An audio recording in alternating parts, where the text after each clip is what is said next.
Pois bem, minha gente, estou aqui hoje no jardim do Getsemane, ou Gatchamani, como se diz no hebraico, para trazer mais uma palavra do seu coração, do último momento de Jesus antes de passar na crucificação.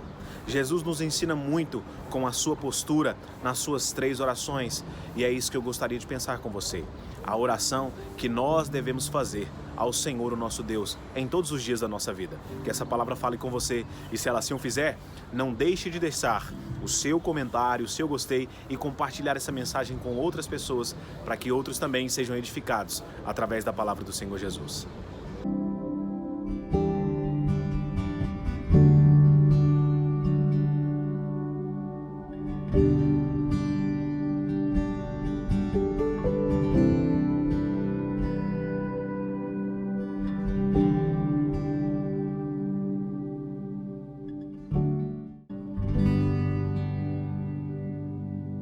Em todos os evangelhos, nos é narrado a passagem de Jesus pelo Getsemane. Mas em especial o evangelista Lucas nos traz uma informação muito importante acerca do último momento de Jesus antes de passar na crucificação. Porém, Lucas não havia convivido com Jesus, então todos os relatos contidos no evangelho de Lucas foram dados através de história e relatos de pessoas que vivenciaram na época de Jesus junto ao ministério de Jesus.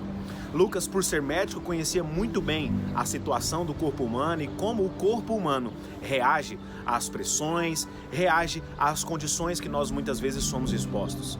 Jesus, nesse momento aqui do Getsemane, ele estava em uma condição ápice, talvez uma condição máxima de uma angústia, de uma pressão. É por isso que o evangelista Lucas vai nos narrar acerca da hematidrose, o fenômeno que acontece com o corpo de Jesus, quando submetido a uma grande pressão, o corpo humano soa em seus poros gotas de sangue. E foi isso que Jesus passou. Mas neste momento que Jesus estava aqui soando gotas de sangue, ele nos ensina algo fenomenal: a oração. É claro que em todo o ministério de Jesus nós vemos ele se retirando aos desertos, se retirando aos montes aqui em Israel, muito comumente no deserto aqui da Judéia, não somente para nos deixar o exemplo, como muitas vezes nós dizemos que ele fez para exemplo nosso, mas também porque ele tinha a sua vida com Deus. Não obstante ser Deus, o Senhor da vida, Jesus mantinha os seus momentos de comunhão com o Pai Celeste. E aqui nesse momento é mais um momento, o momento do Getsemane, que Jesus está nos ensinando a se fortalecer através da oração. A quantidade de pessoas que muitas vezes estão enfraquecidas não só no seu espírito, não só na sua alma, mas também até mesmo na sua condição física mesmo, na sua musculatura física, que estão enfraquecidas nos nossos dias, não é brincadeira, porque tantas pessoas têm esquecido o valor da oração, o poder da oração. Muitas vezes nós nos esquecemos que a oração não é somente a ponte, mas é o elo, como uma aliança, como essa que eu estou na minha mão, que faz nos sermos um com o Senhor Deus. A palavra de Jesus lá em Lucas vai nos dizer que Jesus, por 3 vezes, ele se retira e direciona 3 orações a Deus, e cada período de oração por 1 hora. Como Jesus sempre fazia, ele tinha seus 3 mais chegados, Pedro, Tiago e João, e ele chama esses 3 para que eles pudessem então orar, intercedendo por Jesus. Uma segunda coisa que nós podemos aprender através da oração é que a intercessão tem poder. Tem muitas pessoas que às vezes desprezam o poder da intercessão ou esquecem-se de orar intercedendo por alguém. Talvez você conheça alguém, talvez você tenha pessoas na sua família ou no seu convívio que talvez você já tenha desistido de orar. Mas o Senhor Jesus nos ensina o poder da oração intercessória. Quando ele volta para encontrar os discípulos, eles estavam dormindo, e Jesus ainda diz para ele: olha, nem 1 hora vocês puderam orar comigo, e por 3 vezes isso acontece. Ali, Jesus estava querendo que eles intercedessem juntamente com Jesus, para que o Pai, o nosso Deus, fortalecesse Jesus.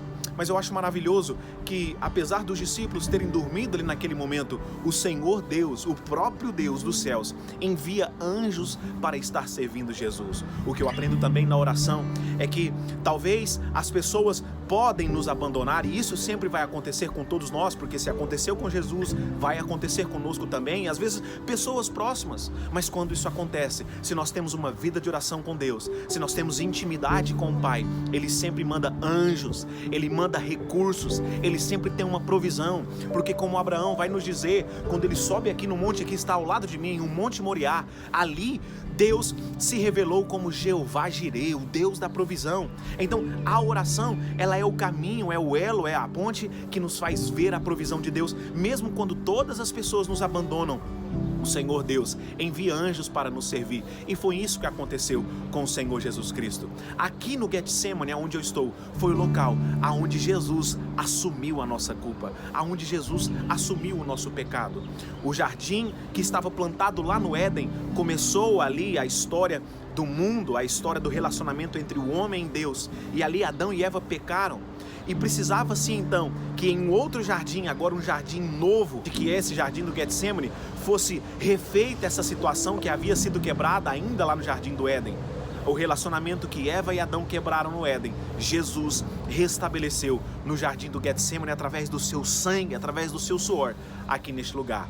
Mas o que nós devemos aprender com a atitude nesse local é que a oração, ela sempre é o caminho que nos leva para viver a presença do Senhor Jesus Cristo. Ela não somente nos fortalece, mas também faz com que nós possamos, através da intercessão, fortalecer os outros. E em terceiro lugar, como eu acabei de dizer, a oração, ela nos faz ser servidos por Deus através da sua vontade. Que sobretudo, eu e você possamos ter um coração como o de Jesus, a dizer para Deus: Pai, que não seja feita a minha vontade, mas eu estou disposto a viver a vontade perfeita, soberana e agradável do Senhor. Que todos nós sejamos fortalecidos pela graça do Senhor e que toda a sua casa viva da provisão de Deus em todos os seus dias. Que Deus te abençoe.